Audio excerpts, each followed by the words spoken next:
नमस्कार। आज बात करेंगे थाईलैंड और कंबोडिया के बीच उस सीमा विवाद की जो दशकों से चला आ रहा है और हाल ही में यह संघर्ष एक बार फिर से बहुत ही खतरनाक मोड़ पर आ खड़ा हुआ है। तो चलिए सीधे मुद्दे पर ही आते हैं। देखिए, एक बहुत ही नाजुक शांति समझौता था जिससे बनाने में ना महीनों लगे थे। वो अब पूरी तरह से बिखर चुका है और इसके जो नतीजे हैं वो काफी काफी घातक साबित हो रहे हैं। सोमवार से अब तक इस हिंसा की एक बहुत ही भयानक मानवीय कीमत चुकानी पड़ी है। देखिए, कम से कम 5 थाई सैनिकों की जान जा चुकी है। और ये दुखद कहानी यहीं खत्म नहीं होती। इसी दौरान अगर हम सीमा के दूसरी तरफ देखें तो 7 कंबोडियाई नागरिकों ने भी इस ताज़ा संघर्ष में अपनी जान गंवा दी है। तो ये जो आंकड़े हैं ये हमें क्या बता रहे हैं? ये साफ साफ एक ऐसी स्थिति की तरफ इशारा कर रहे हैं जो बहुत तेजी से, आप कह सकते हैं, हाथ से निकलती जा रही है। तो चलिए जरा और गहराई से देखते हैं कि सीमा पर आखिर चल क्या रहा है। एक बात साफ कर दें, ये कोई छोटी मोटी झड़पें नहीं हैं। हम बात कर रहे हैं तोपखानों की, हवाई हमलों की और जमीनी सैनिकों की, दोनों तरफ से। मतलब एक पूरा सैन्य टकराव चल रहा है जिसने हाल में जो भी शांति की कोशिशें हुई थीं उन्हें पूरी तरह से पटरी से उतार दिया है। अब देखिए, आज जो सुर्खियां बन रही हैं उन्हें ठीक से समझने के लिए ना हमें थोड़ा सा इतिहास में पीछे जाना पड़ेगा। ये जो झगड़ा है ये कोई रातों रात खड़ा नहीं हुआ है। इसकी जड़ें 100 साल से भी ज्यादा पुरानी हैं। तो ये जो टाइमलाइन है ये हमें इस संघर्ष के कुछ बहुत अहम पड़ाव दिखाती है।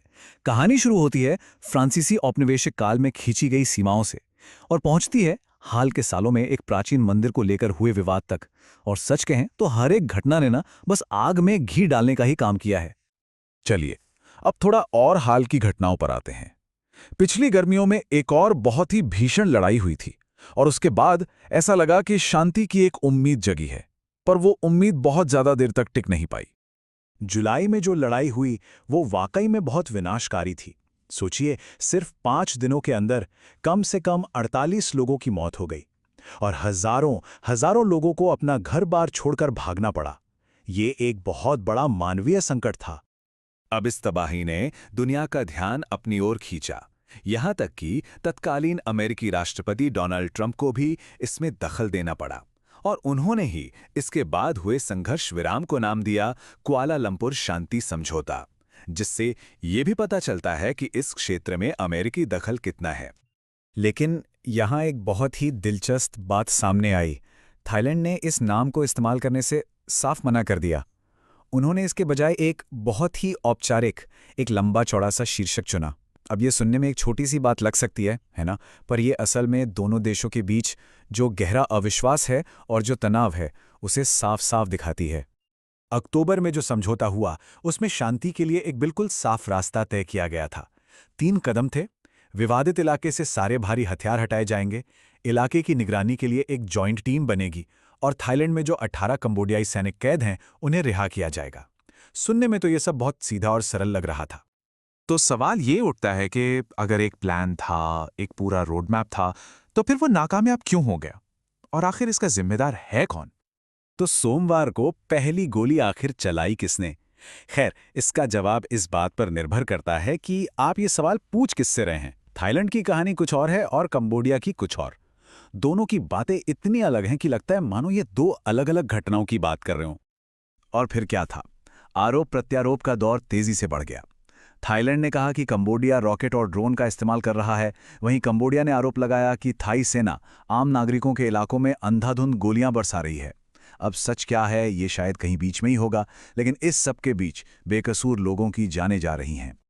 और ये जो कूटनीतिक गतिरोध है ना, वो यहाँ बिल्कुल साफ नजर आता है। थाईलैंड का पक्ष है कि ये समझौता काम नहीं कर सकता क्योंकि सुरक्षा का खतरा तो कम हुआ ही नहीं है।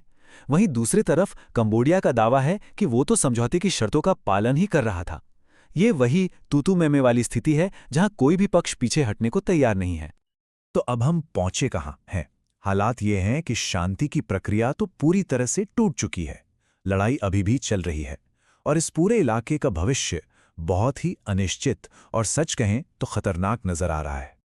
और जो एक्सपर्ट्स हैं वो इस बात को लेकर चिंतित हैं कि इस बार मामला थोड़ा अलग है। देखिए, पहले भी ऐसी झड़पें हुई हैं लेकिन वो जल्दी ही शांत भी हो जाती थीं। पर इस बार ऐसा माना जा रहा है कि दोनों ही तरफ ऐसे नेतृत्व की कमी है जिसमें इस टकराव से पीछे हटने की हिम्मत या आत्मविश्वास हो। और हाँ, इस संघर्ष का असर सिर्फ युद्ध के मैदान तक ही सीमित नहीं है, इसके असल दुनिया में भी नतीजे दिख रहे हैं। जैसे कि ब्रिटेन के विदेश मंत्रालय ने अब इस इलाके के लिए ट्रैवल एडवाइजरी यानी यात्रा चेतावनी जारी कर दी है। इसका सीधा असर वहां के पर्यटन और व्यापार पर पड़ रहा है। और ये सब हमें एक आखिरी और बहुत ही अहम सवाल पर लाकर छोड़ देता है।